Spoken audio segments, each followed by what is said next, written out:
तर तिथे तुमचं 5वं षटक,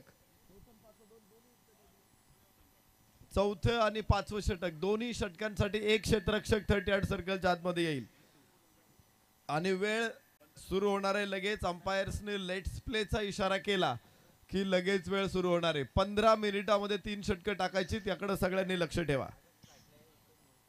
एक जबरदस्त स्पर्धा, या विभागातील अत्यंत लोकप्रिय स्पर्धा, खेळाडूंनी गौरवलेली स्पर्धा, भगवा चषक. आपण बघतो पहिला चेंडू लॉफ्ट केला हवेमध्ये, पॉइंट क्षेत्ररक्षक डाऊन दी बॉल आणि पहिल्या बॉलवर पहिला फलंदाज बाद.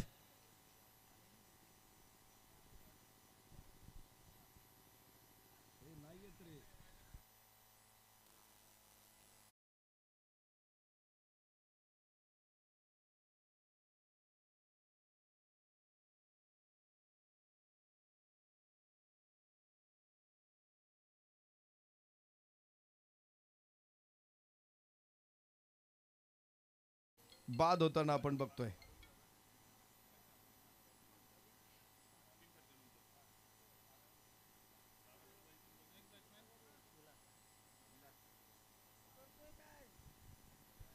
नवीन फलंदाज विलास, शून्यावरती पहिला फलंदाज, शून्यातून सुरुवात. काही दिवसांपासून तुम्ही एक वाक्य नेहमीच गाडीवरती किंवा कुठेही कोणाच्या स्टेटस वरती वाचलं, अंत अस्ति प्रारंभ. त्या वाक्याचा अर्थ काय सांगतो की कुठली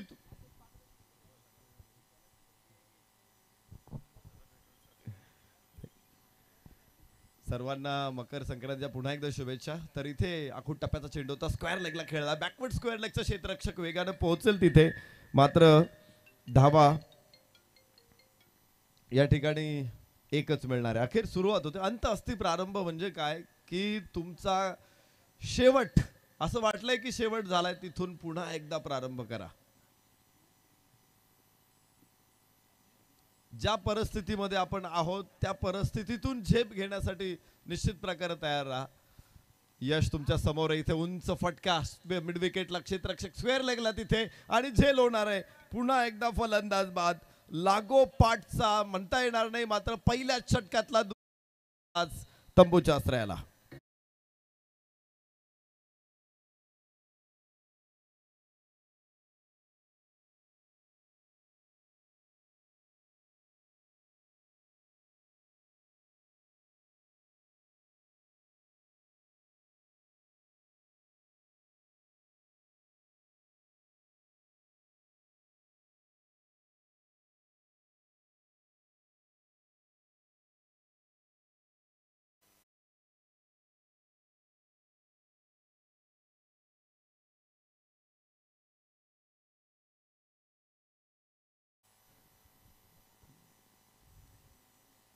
दोन गडी बाद. पुन्हा हवेमध्ये चेंडू आहे, मात्र पॉइंटचा क्षेत्ररक्षक थोडासा मागे. Thank you thank you DJ.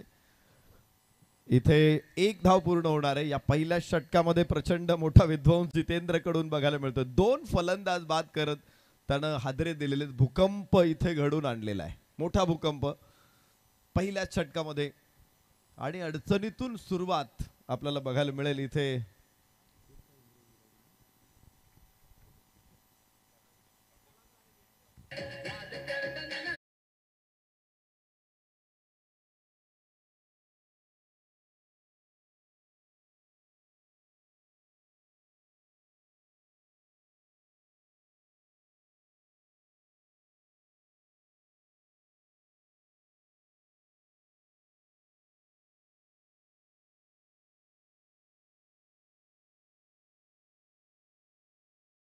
आखूड टप्प्याचा चेंडू होता, थोडासा मागे आला आणि चेंडूला उचललं स्क्वेअर लेगला.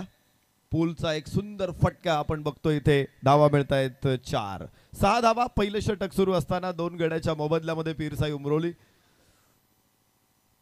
मड संघाची सुरुवात छान होते पहिल्या षटकामध्ये. पुन्हा हवेमध्ये चेंडू आहे, क्षेत्ररक्षक इथे नाही पोहोचू शकत. मिडवॉनच्या डोक्यावरून चेंडू डीप मिड विकेटला पाठवला. 2 धावा इथून प्राप्त होणार आहे आणि धाव फलक 8. पहिल्या षटकाची समाप्ती. पीरसाई उमरोळी 8 धावा 2 गड्याच्या मोबदल्यात. गोलंदाज जितेंद्र.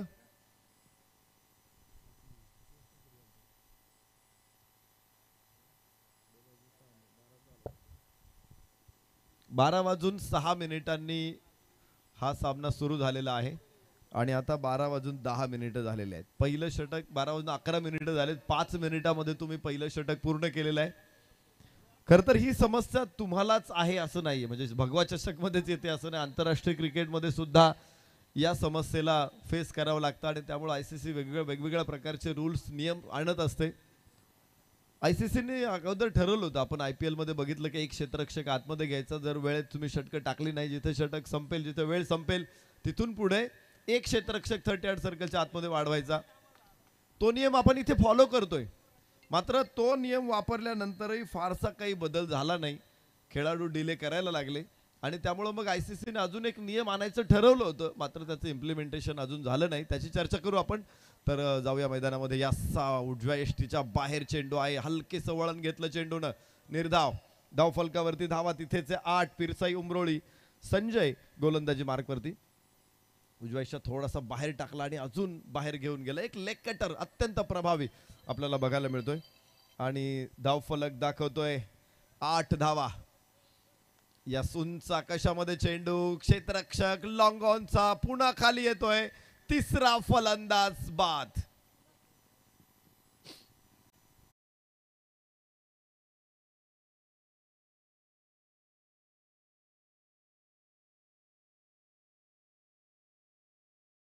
तीन गड्याच्या मोबदल्यामध्ये आपण स्क्रीनवरती बघतोय चेंडू आकाशामधून विहंग करत असताना क्षेत्ररक्षक लॉंग ऑनचा कुठलीही चूक नाही, अगदी व्यवस्थित त्यानं कॅच पकडला. खर तर इथे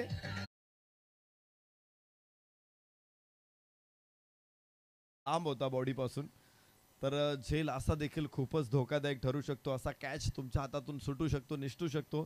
इथे क्षेत्ररक्षकाने चूक केली नाही, पण झेल घेत असताना हात देखील शरीराच्या जवळ ठेवा. चेंडू जसा खाली येत असतो, आपलं शरीर देखील थोडंसं खाली घेऊन जा, हात देखील तसा चेंडू बरोबर खाली न्या. म्हणजे काय होतो की चेंडू हातातून परत तुमच्या उडणार नाही, कारण त्याला न्यूटनचा तिसरा नियम लागू होतो. धावफलकावरती धावा आहेत 8. 3 गड्याच्या मोबदल्यामध्ये मड संघानं जबरदस्त गोलंदाजी केली. यस वाट वाह, काय सुंदर बॉल आहे इथे. लेंथ बॉलचा प्रभावी वापर आणि त्याचबरोबर कटरचा देखील वापर केला जातोय. इथे धाव फलकावरती 8 धावा. झेल बाद साठी कुठलाही एज साठी रेफरल नाहीये, याची नोंद घ्या. वाईड साठी रेफरल आहे, नो बॉल साठी रेफरल आहे, रनआउट साठी रेफरल आहे. इतर कुठल्याही प्रकारे तुम्हाला रेफरल मिळणार नाही, याची सर्व खेळाडूंनी नोंद घ्या. धाव फलकावरती धावा आहेत 8.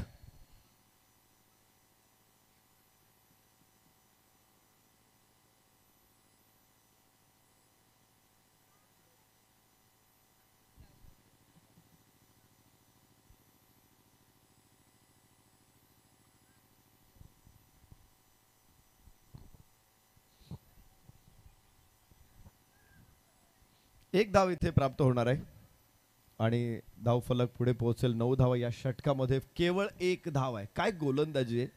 पहिल्या षटकामध्ये देखील पहिले 5 चेंडू अत्यंत प्रभावी आपण पाहिले, तिथे केवळ 5 धावा होत्या. त्यानंतर एक चौकार खेळत षटकाचं समीकरण थोडंसं चांगलं बनवलं होतं इथे पिरसाई उमरोळीनं. या षटकामध्ये मात्र गोलंदाज संजय अत्यंत तिखट गोलंदाजी करताना आपल्याला बघायला मिळतोय. काय बॉलिंग टाकली त्याने. दिशा टप्प्यावरती अचूक नियंत्रण, उजव्या बाहेर गुड लेंथ वरती टाकतोय आणि चेंडूला हलकासा बाहेर घेऊन जातोय. तिथे फलंदाज लाईन मिस होताना बघतोय वारंवार आपण. या षटकामध्ये केवळ एक धाव आहे. परत एकदा गोलंदाज संजय. यास पुन्हा चांगला चेंडू, उजव्या हाताने राऊंड विकेट गोलंदाजी करताना एक अँगल बनवतोय आणि त्याचबरोबर टर्न सुद्धा करतोय. चांगली गोलंदाजी. 2 षटकांचा खेळ संपला. 9 धावा 3 गड्याच्या मोबदल्यामध्ये पिरसाई उमरोळी.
तिसरं षटक या आता सुरू होणार आहे आणि 12 वाजून 16 मिनिटं झालेली आहेत. तर 5च मिनिटं तुमच्याकडे शिल्लक आहे. तुम्हाला आता हे षटक संपवायचं आहे.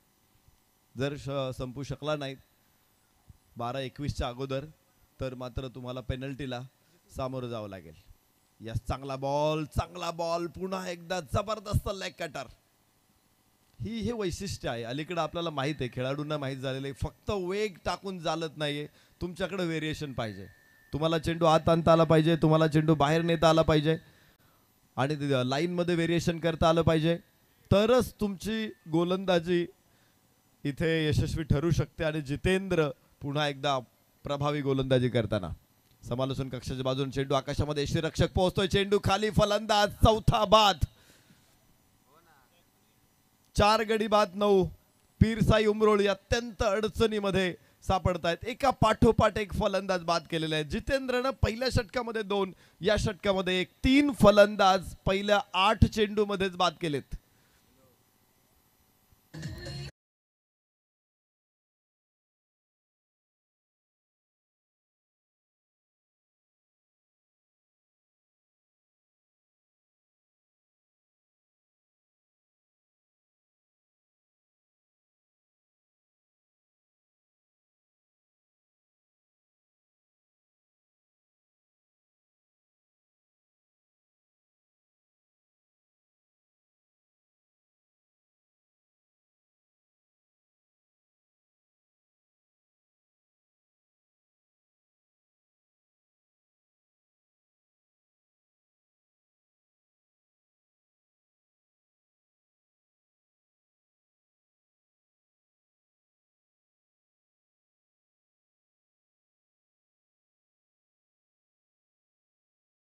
पूर्ण धावांचा दुष्काळ या संपूर्ण सामन्यामध्ये, संपूर्ण इनिंगमध्ये आपण बघायला मिळतोय.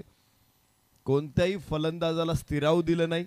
एखादा फलंदाज थोडासा स्थिरावला विलास तर त्याला मोठे फटके खेळू दिले नाहीत आणि धाव फलक पूर्ण कोंडी केलेली इथे.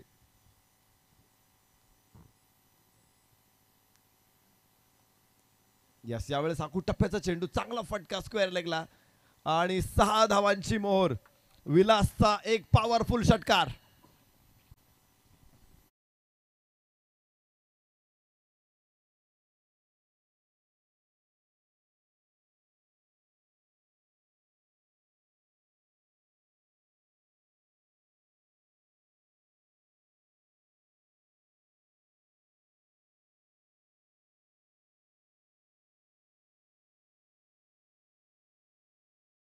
होता तिथेच खेळला होता आणि सेम बॉल होता. आखूट टप्प्याचा बॉल डाव्या यष्टीवरती टाकलेला होता, त्याने उचलला होता स्क्वेअर लेगला आणि आताही तसाच त्याने खेळला. लॉफ्ट केला इथे चेंडूला. पुन्हा एकदा मिळतायत 6 धावा. 16. 4 गड्याच्या मोबदल्यामध्ये. ओहो, तिथेच खेळायचा प्रयत्न. चेंडू बराच वेळ हवेमध्ये, मात्र कोणी क्षेत्ररक्षक तिथे नाही. क्षेत्ररक्षक पोहोचतोय, चेंडू सीमारेषेच्या बाहेर, तोपर्यंत मिळतायत 4.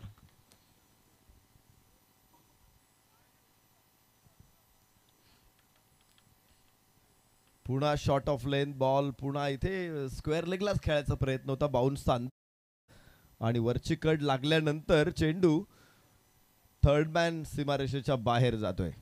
20 धावा 4 गड्याच्या मोबदल्यामध्ये. हळूहळू पीरसाई उमरोली सुद्धा रिदम मध्ये येतोय.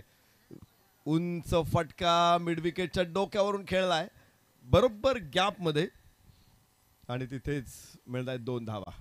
या षटकामध्ये धावा निश्चित मिळाल्या. चांगली सुरुवात केली होती जितेंद्रनं, मात्र तो विलासला रोखू शकला नाही. मागच्या षटकामध्ये देखील विलासनं त्याच्या अगेन्स्ट एक चौकार खेळला होता. या षटकामध्ये एक चौकार एक षटकार विलासनंच खेळलेला आहे. 19 धावा. तर 3 षटकं आपण 12.20 म्हणजे 14 मिनिटामध्ये टाकलेले आहेत. त्याबद्दल अभिनंदन आपलं, कारण पेनल्टी मिळणार नाही. 22 धावा 4 गड्याच्या मोबदल्यामध्ये 3 षटकांचा खेळ संपलेला आहे. शेवटची 2 षटकं आहेत. आता 2 षटकांसाठी लिमिट नाही म्हटल्यानंतर वेळ घेऊ नका.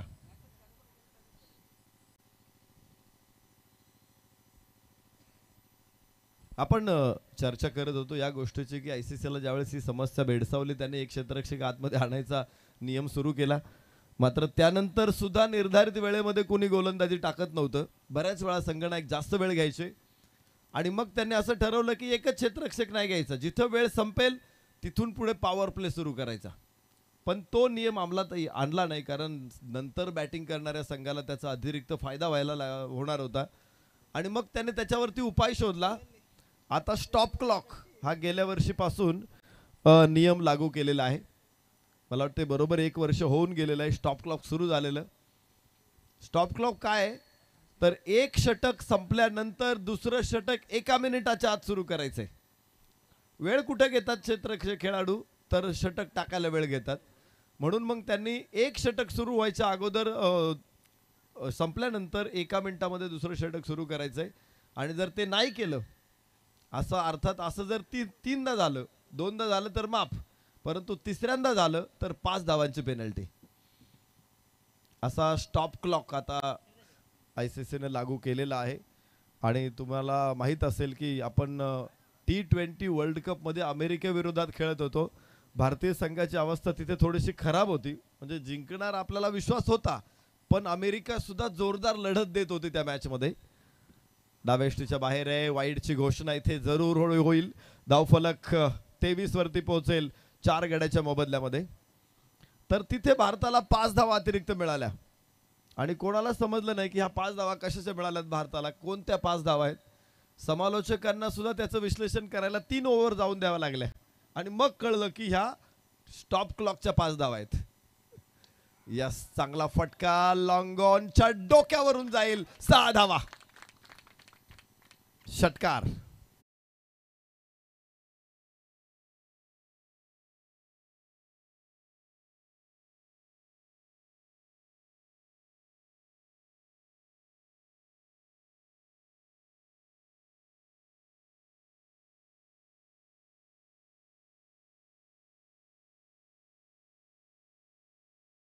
मात्र फटका खेळायला उशीर झाला थोडासा, पण टायमिंग मात्र त्याने खराब होऊ दिले नाही. चेंडूला बरोबर लॉंग ऑनला पाठवलंय. एक हॅमर शॉट देखील म्हणू शकतो आपण याला. यस, इथं लॉफ केला चेंडू. मात्र वाईडिश मिड ऑफ तयार आहे तिथे. क्षेत्ररक्षक 5वा फलंदाज बाद. संकेत बाद होईल. 29 धावा. पीरसाई उमरोळी.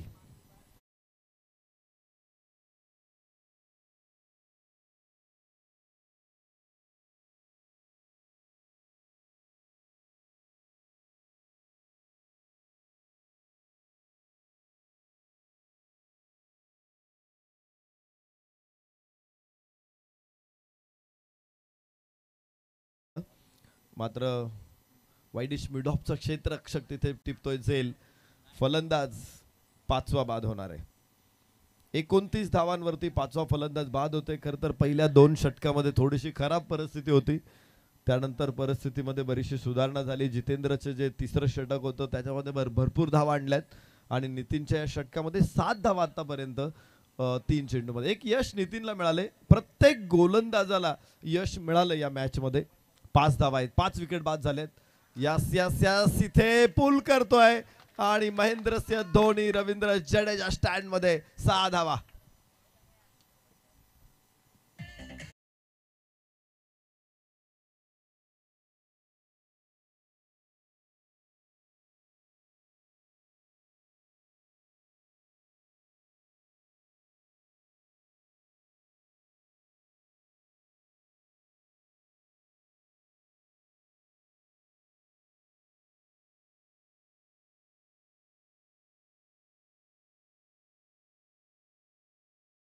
बरोबर 35 धावा 5 गड्याच्या मोबदल्यात. नितीनचं षटक सुरूच राहील. धावा येत आहेत त्या षटकामध्ये. उजव्याच्या बाहेर फुल लेनचा बॉल होता. इथे पाठवलाय गोलंदाजाकडे आणि फलंदाज होईल बाद. 6वा धक्का. 35 वरती पीरसाई उमरोळी.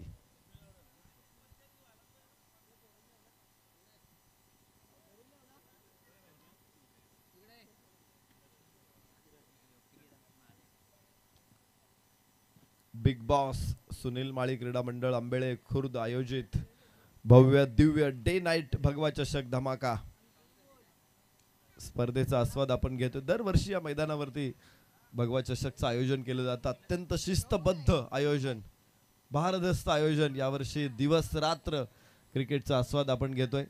पहिल्यांदाच नाविन्याचा उपक्रम या स्पर्धेच्या माध्यमातून आपल्याला देखील रात्रीच्या सत्रामध्ये क्रिकेट खेळण्याची अनुभूती इथे मिळणार आहे. स्क्वेअर लेगला चेंडू आहे. क्षेत्ररक्षक तिथे गुडघे टेकतोय चेंडू समोर, चेंडू सीमारेषेच्या बाहेर, 4 रन.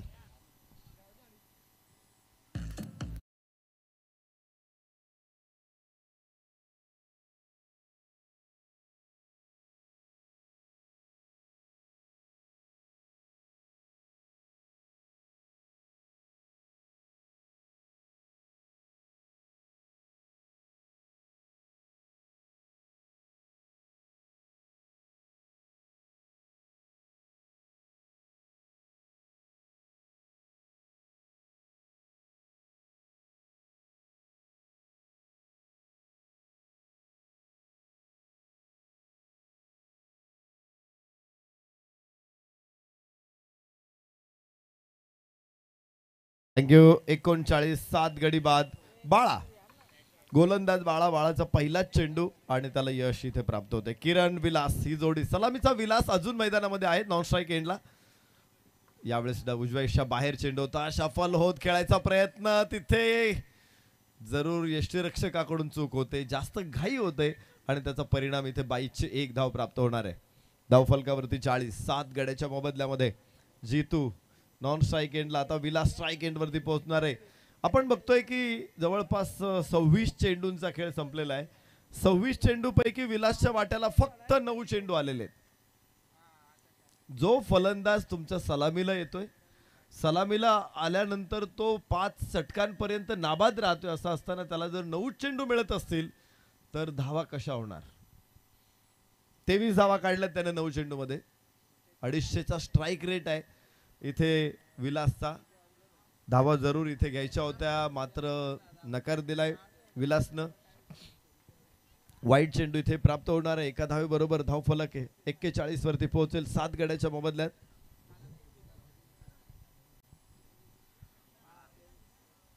विलास जास्त स्ट्राईक एंड वरती राहील हे आरोग्याच्या दृष्टीने महत्वाचे पिरसाई उमरोळीचा, तरच ते धडधाकट होऊ शकतात. कारण त्याने जी बॅटिंग केलेली आहे ती इतरांना क्वचित प्रसंगी करता आलेली आहे. विलास यावेळेस लेंथ बॉल होता, खरं तर डाव्या यष्टीचे शॉर्ट ऑफ लेंथ बॉल विलासनं सीमारेषेच्या बाहेर पाठवले. तिथे थोडासा गुड लेंथ वरती टाकलेला बॉल होता आणि त्यामुळेच तो लिफ्ट झाला नाही. निर्धाव चेंडू येतो. शेवटचे 3 चेंडू शिल्लक आहेत अजून. 41 7 गड्याच्या मोबदल्यात विलास स्ट्राईक एंड वर.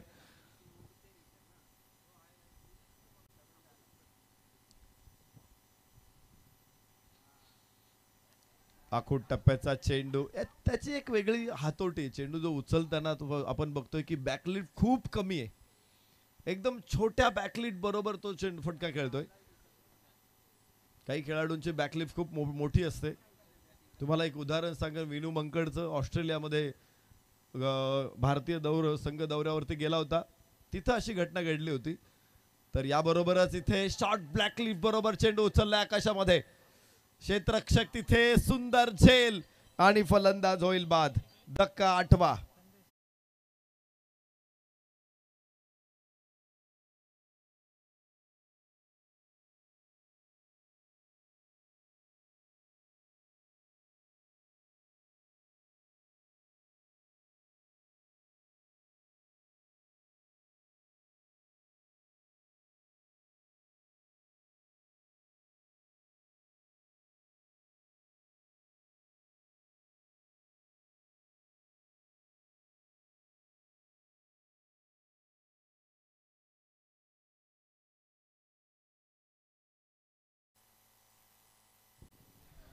एक्केचाळीस 8 गड्याच्या मोबदल्यामध्ये शेवटचा चेंडू या षटकातला आहे. निश्चित विनू मंगळचं उदाहरण मी तुम्हाला पुढे नंतर सांगतो. मस्त स्टोरी आहे ती, छोटीशी स्टोरी आहे मात्र खूप मनोरंजक आहे.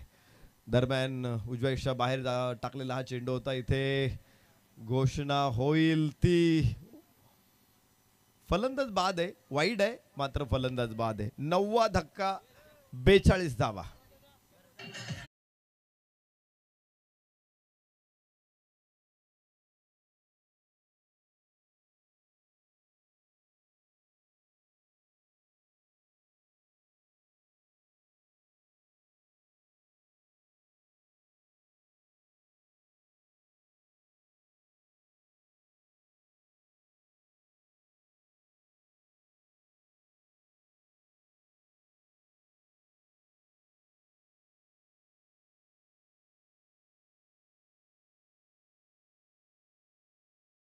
शेवटची जोडी आणि चांगला चेंडू, याबरोबरच इथे शेवटचा फलंदाजही बाद.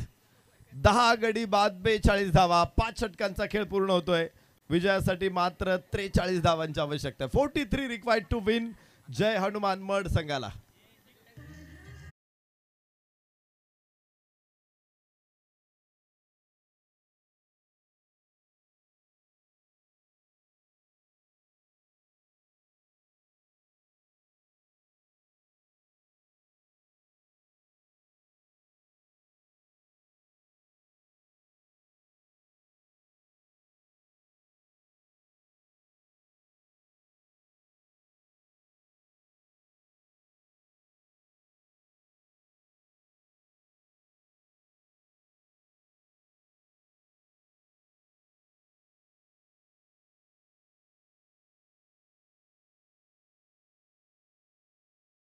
पिरसाई उमरोळी संघाने प्रथम फलंदाजी करत असताना सर्व गडी बाद 42 धावा बनवल्यात आणि जय हनुमान मड संघासमोर त्यांनी आव्हान ठेवलंय 43 धावांचं. छोटं आव्हान आहे. 5 षटकांची मॅच. आउटफील्ड इतकं वेगवान आहे. विशेष म्हणजे आपण बघतो या मैदानाला सगळ्या बाजूने उतार आहे. तुम्ही सरळ शॉट खेळलात तरी उतार आहे, तुम्ही कव्हर्सला खेळला तरी उतार आहे, तुम्ही मिड विकेट स्क्वेअर लेगला खेळला तरी उतार आहे, तुम्ही फाईन लेगला खेळला, लॉंग लेगला खेळला किंवा थर्ड मॅनला खेळला तरी उतार आहे. आणि त्यामुळे तुम्हाला चेंडू फक्त पुश करायचा आहे तर चेंडू सीमारेषेच्या बाहेर वेगाने जाणार आहे. आणि अशा खेळपट्टीवरती मला वाटते 42 धावा या फार कमी आहे. मात्र क्रिकेट असा खेळ आहे, या खेळामध्ये विजयाची गॅरंटी कोणी देऊ शकत नाही. विजयाची गॅरंटी देणारा स्कोअर अजूनपर्यंत क्रिकेटमध्ये तयार झालेला नाहीये. त्यामुळे त्या 43 असतील तरी इथे जय हनुमान मड संघ जिंकणार आहे असं कोणी म्हणणार नाही. कारण पिरसाई उमरोळी सुद्धा तितकाच ताकदवान संघ आहे. क्षेत्ररक्षणासाठी मैदानामध्ये उतरलेले आहेत आणि ते कसं रोखतायत जय हनुमान मड संघाला हे बघूया आपण.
आम्ही मनपूर्वक स्वागत करतो, विनंती करतो अतिथी कक्षामध्ये या.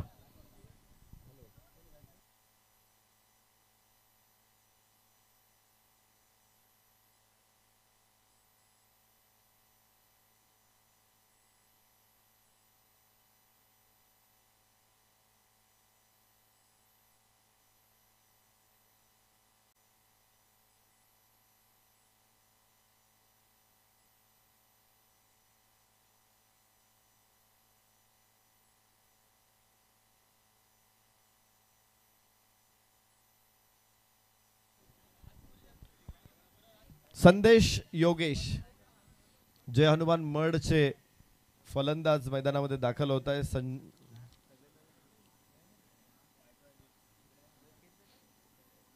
योगेश बोंबे आणि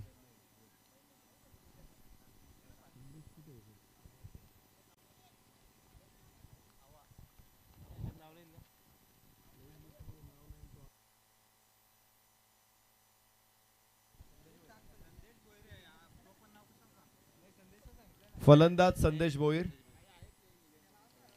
संदेश भोईर मैदानामध्ये दाखल होतोय. त्याच्याबरोबर आहे योगेश बोंबे.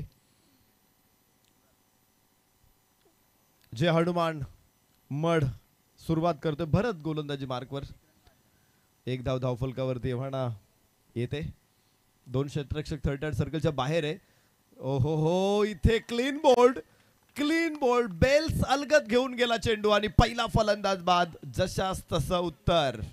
1 बाद 1 जय हनुमान मड.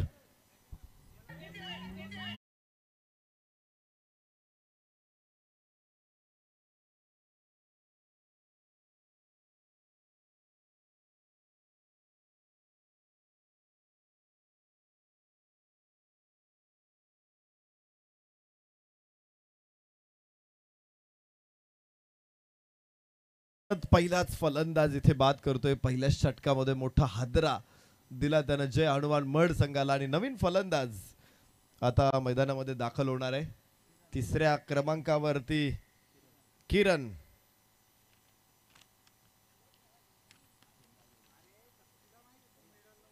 किरण बोंबे, संदेश भोईर, किरण बोंबे यापुढे धावा जोडतील. 43 धावांपर्यंत आपल्या संघाला घेऊन जायचंय. आणि गोलंदाज भरत.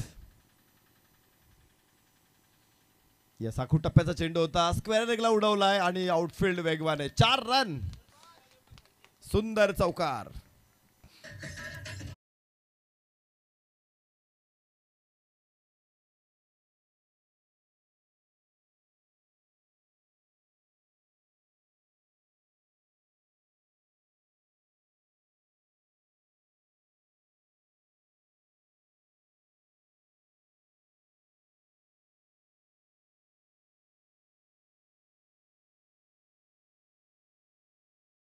फलकावरती आखूट टप्प्याचा चेंडू होता, स्क्वेअर लेग हा 38 सर्कलच्या आतमध्ये, त्याचा फायदा घेतला.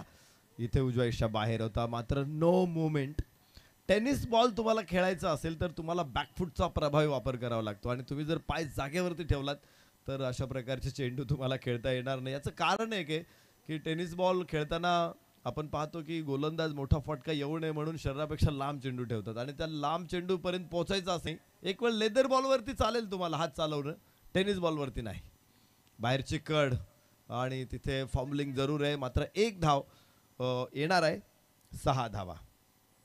पहिलं षटक एका गड्याच्या मोबदल्यामध्ये 6. जय हनुमान मड संघ पहिल्या फेरीतला सामना मैदानामध्ये आपण बघतोय.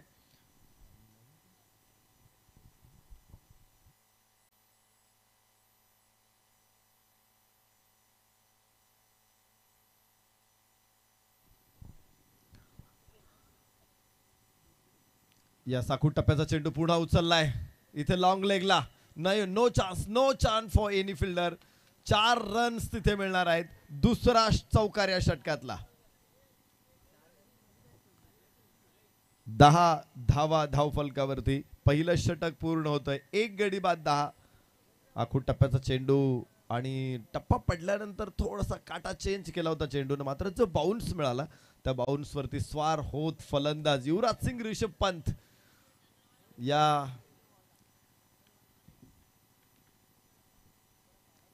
स्टँड मध्ये चेंडू 4 धावांसाठी.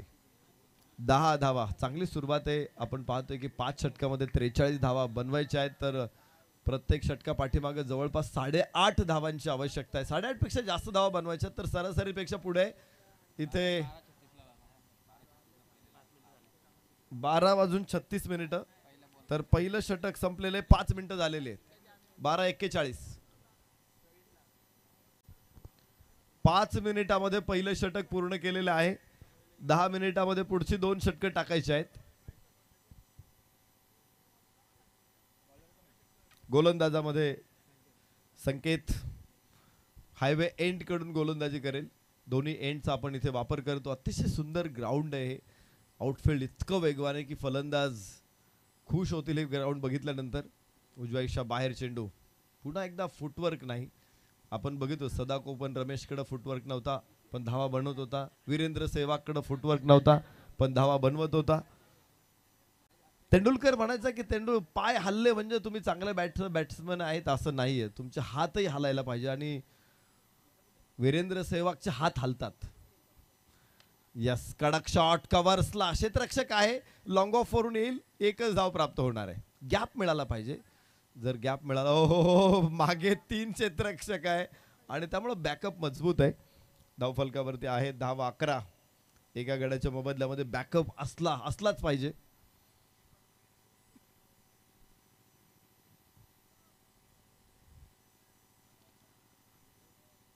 आजपासून 265 वर्षापूर्वी अहमद शाह अब्दालीकडे बॅकअप होता म्हणून तो युद्ध जिंकू शकला होता मराठ्यांच्या विरोधात. इथं बॅकअप क्षेत्ररक्षणासाठी सुद्धा बॅकअप गरजेचा असतो. केवळ थ्रो टाकला गोलंदाजाकडे, त्याला जर पाठीमागे सपोर्ट नसेल तर बरेचशा धावा ओव्हर थ्रो ज्या येऊ शकतात. यष्टीरक्षकाला देखील कव्हर्स मिळाले पाहिजेत. आणि त्यासाठी क्षेत्ररक्षणाचं स्किल अत्यंत महत्वाचं ठरतं. इथे बघतोय आपण धावफलक पुढे पोहोचणार आहे. एका धावेने 12 धावा, षटक क्रमांक दुसरं. या षटकामध्ये केवळ 2 धावा संकेतनं अडवल्यात धावा. पहिल्या षटकामध्ये 10 आल्या होत्या, या षटकामध्ये केवळ 2 आहेत. आणि कमबॅक पुनरागमन पीरसाई उमरोळी संघाचं याबरोबरच होत आहे. लेंथ बॉल बाहेरची कड आणि फलंदाज बाद. दुसरा धक्का इथे 12 धावसंख्येवरती जय हनुमान मड संघाला.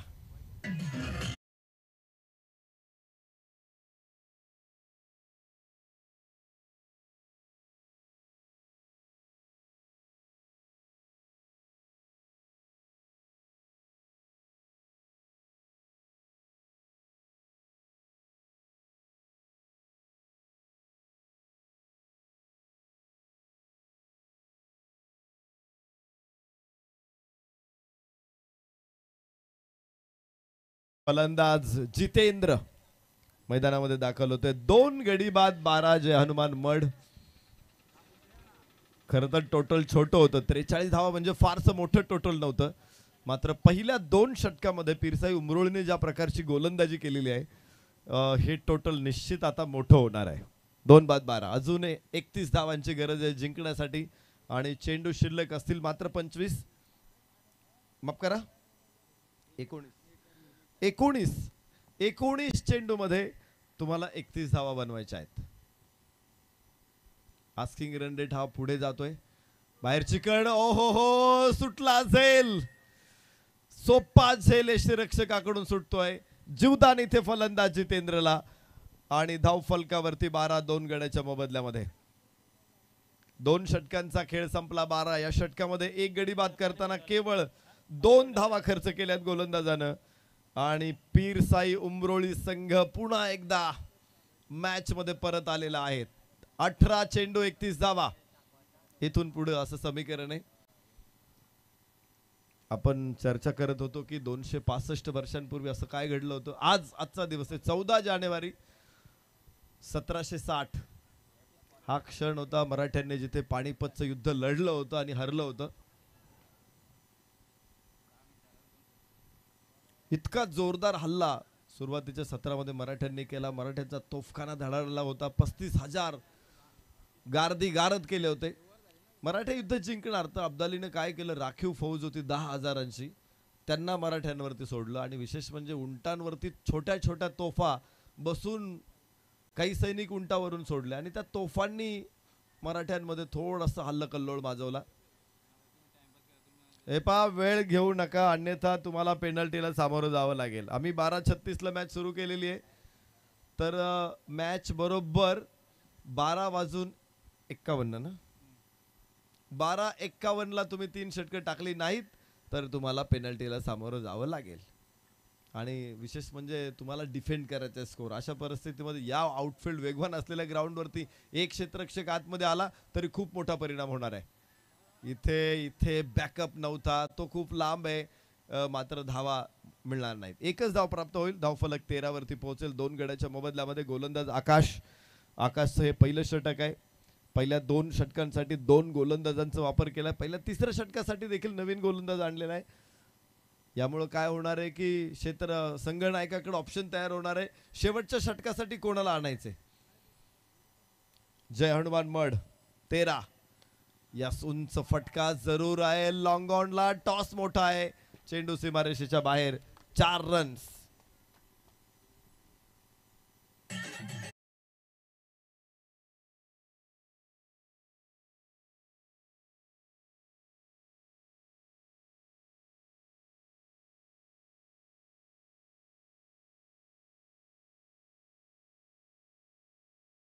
थँक्यू. पहिल्या 2 षटकांमध्ये ज्या प्रकारे धावफलक रोखला होता हा चौकार, मला वाटते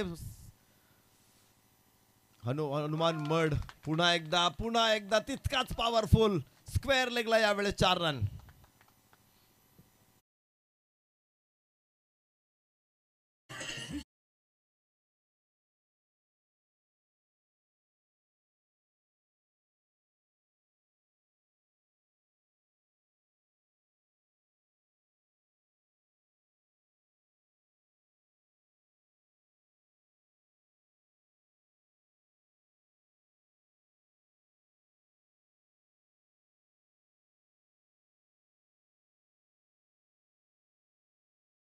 विसावा पुन्हा एकदा कुरघोडी. यस कडक शॉट स्ट्रेट सरळ सरळ बॅटनं नाही मात्र शॉट सरळ आहे. एक धाव इथे केवळ मिळणार आहे. लॉंगॉनचा क्षेत्ररक्षक वेगाने तिथे पोहोचला. 22 धावा मात्र 21 धावांची अजून जिंकण्यासाठी आवश्यकता आहे. 14 चेंडूंचा खेळ शिल्लक आहे या सामन्यामध्ये. या षटकाबरोबर मॅच मध्ये जय हनुमान मड संघ परत येतोय, हळूहळू येतोय. 22 ऑन बोर्ड. यस कडक अत्यंत सुंदर मात्र क्षेत्ररक्षक तिथे खाली आहे. 1 इंच पण त्याला हलण्याची गरज लागली नाही. अलगद हातामध्ये चेंडू येऊन विसावलाय. तिसरा फलंदाज जय हनुमान मड संघाने गमावलाय.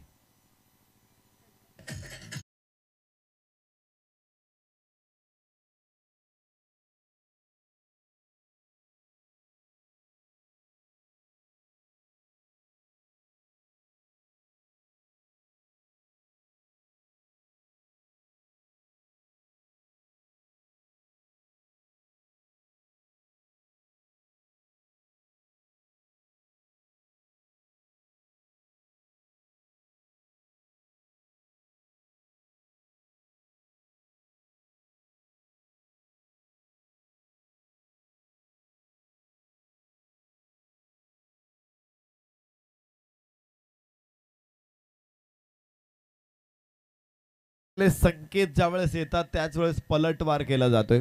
वार आणि पलटवार या मॅच मध्ये सातत्यानं बघायला मिळतात. खरं तर 4-5 ओव्हरची मॅच मी अशी हिंदोळ्यांवरती हेलकावे खाताना जास्त बघत नाही. मात्र आज इथे पिरसाई उमरोळी संघानं जो अटॅक केलेला आहे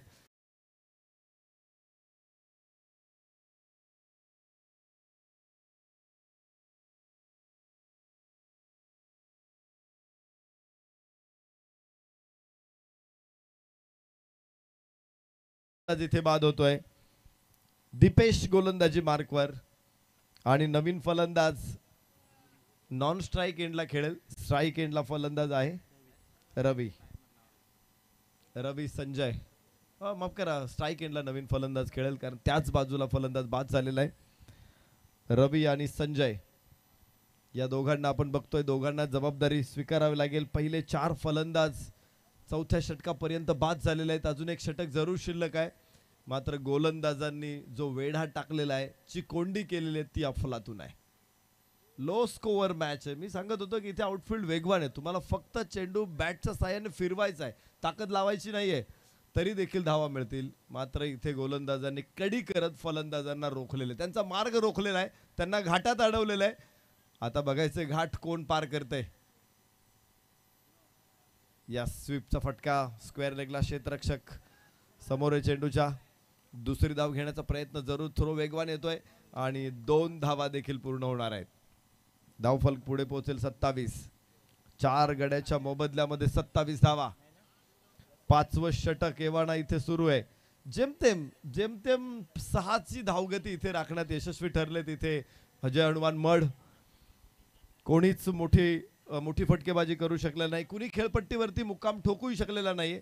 मागच्या मॅच मध्ये विलासनं काही काळ चांगली फलंदाजी केली होती. विलास बाद झाल्यानंतर मोठा स्कोर बनवण्याचे स्वप्न अधुरी राहिली होती. मात्र त्यानंतर गोलंदाजांनी जबरदस्त गोलंदाजी केली. त्या स्क्वेअर कट सुंदर फटका डीप कव्हर पॉइंट सीमारेषा फोडली. मिळतात 4.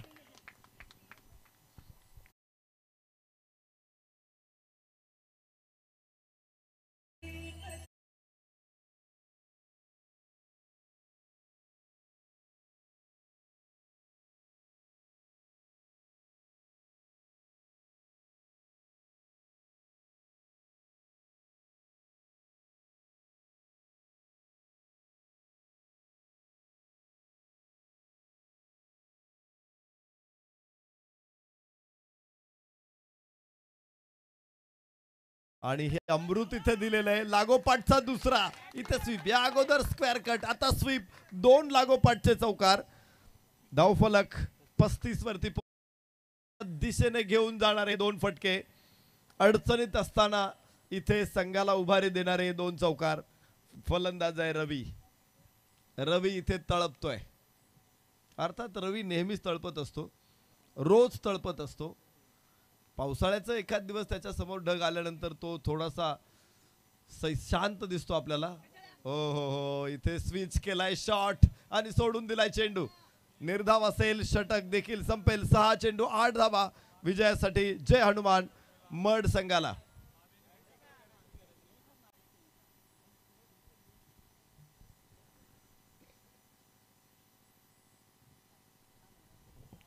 नवीन गोलंदाज पुढे येणार आहे. 4 बाद 35 अशी स्थिती. तर एक मात्र रन मेकर जो रवी आहे तो नॉन स्ट्राइक एंडला आता असणार आहे.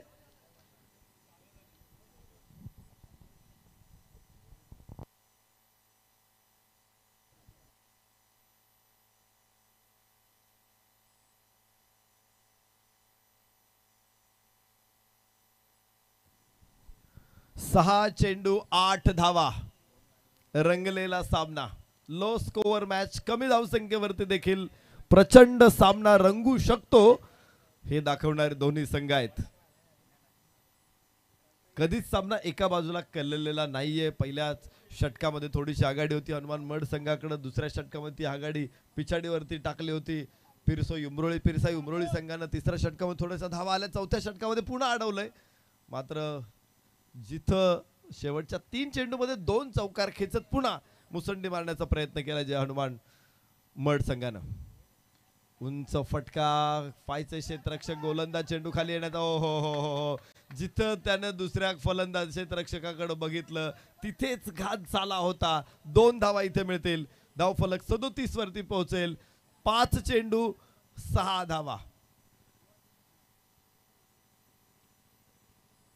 संकेत विजयाचे संकेत दिलेत का हा थोडासा प्रश्नार्थक विषय असू शकतो.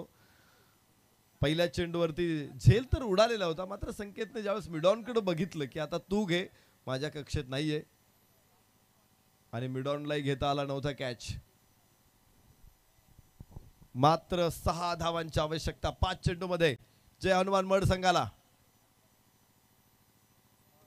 निर्धाव चेंडू पिरसाई उमरोळी पुन्हा कमबॅक करेल. 4 चेंडू आणि विजयासाठी 6 धावा.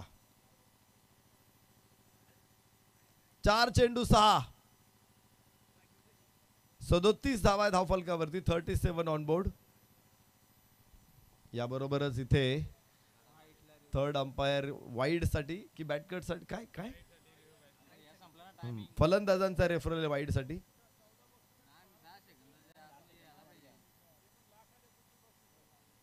तिसऱ्या पंचांकडे हा निर्णय येतोय वाईड साठी. 6 चेंडूमध्ये 6 धावांची गरज आहे 4 चेंडूमध्ये. आणि बघू आपण स्क्रीनवरती काय दृश्य येत आहेत. कुठे चेंडू पडला, कुठे निघाला, फलंदाजाची पोझिशन काय होती, आणि त्याच्यानंतर तिसरे पंच ठरवतील की तो वाईड आहे की नाही आहे. सध्या फलंदाजांची मागणी, त्यांना वाईड हवाय.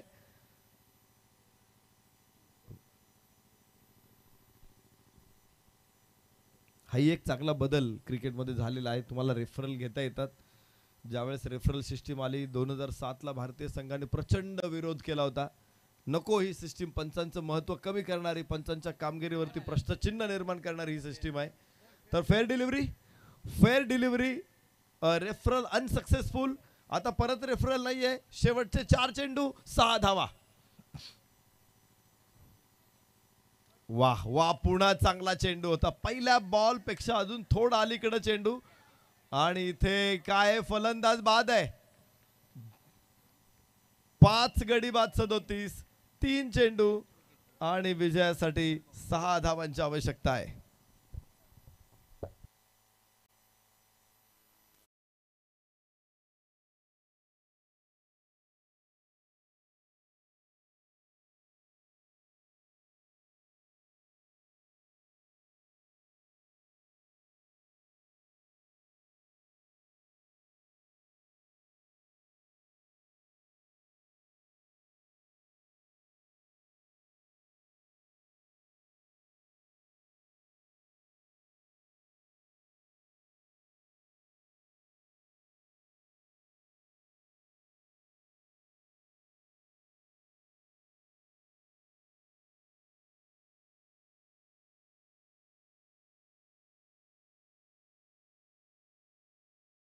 मॅच 6-5 षटक आणि 43 धावा म्हणजे शॅम्पेन फोडायची अशी गोष्ट नव्हती. इथे लढायचं होतं आणि लढले. तिथे पिरसाई उमरोळी घाम गाळला त्याने, आणि काय मॅच बनवलेली आहे. 3 चेंडू 6. जय हनुमान मड हळूहळू ठराविक अंतरामध्ये रेग्युलर इंटरव्हल्स मध्ये त्याने विकेट गमावलेले आहेत. त्याचा परिणाम त्यांच्या धावफलकावरती झालेला आहे. पुन्हा एकदा गोलंदाज संकेत उजव्याच्या बाहेर ड्राईव्ह केला चेंडूला कव्हर्सला. क्षेत्ररक्षक तिथे एकच धाव प्राप्त होऊ शकते. दुसऱ्या धावीसाठी प्रयत्न होईल का? निश्चित नाही. 2 चेंडू 5 धावा.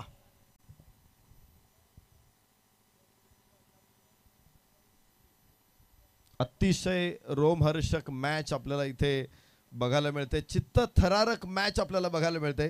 पीरसाई उमरोळी विरुद्ध मगाचा सामना देखील असाच झाला होता आणि प्रत्येक ग्रामीण विभागामधले हे संघ आहेत. मात्र काय खेळतात.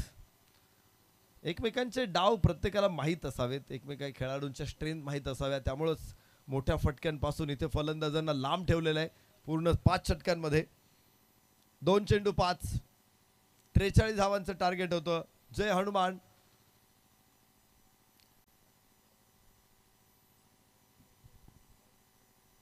मडचा संघ इथे थोडासा अडचण येते. मात्र एक मोठा फटका त्यांना विजयाची चव चाखायला लावेल. फुल टॉस चेंडू हवेमध्ये बराच वेळ. मिड विकेट थोडासा मागे आहे. चेंडू पर्यंत पोहोचेल तो. 2 धावा इथे होऊ शकतात आणि 2 धावांच्या बरोबरीने धाव फलक 40 धावा. 1 चेंडू 3 धावा.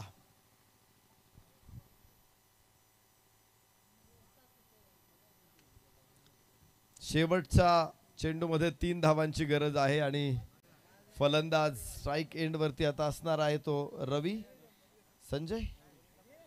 स्ट्राइक एंडला रवी आहे आणि एक मात्र स्कोरर आहे रवी.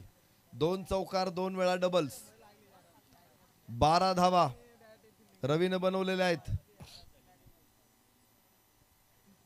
शेवटच्या चेंडूमध्ये 3 धावांची गरज आहे आणि गोलंदाज पुन्हा एकदा संकेत. कोण नायक कोण खलनायक ठरवणार हा चेंडू. पुढच्या फेरीमध्ये घेऊन जाणार हा चेंडू. Decider ball of the match. ओ हो हो हो हो षटकार आणि याच बरोबर शेवटच्या चेंडूवरती षटकार ठोकत जय हनुमान मड दुसऱ्या फेरीमध्ये दाखल.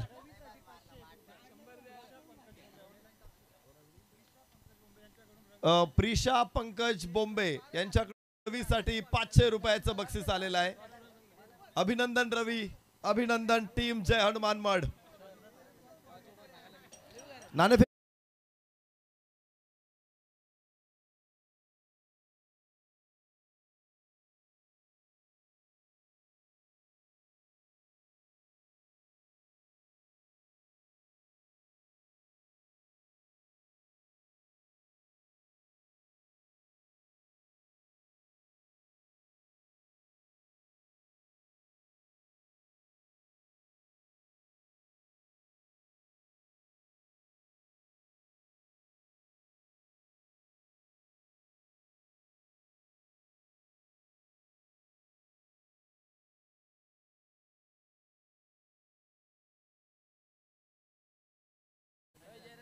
कुठे आहे?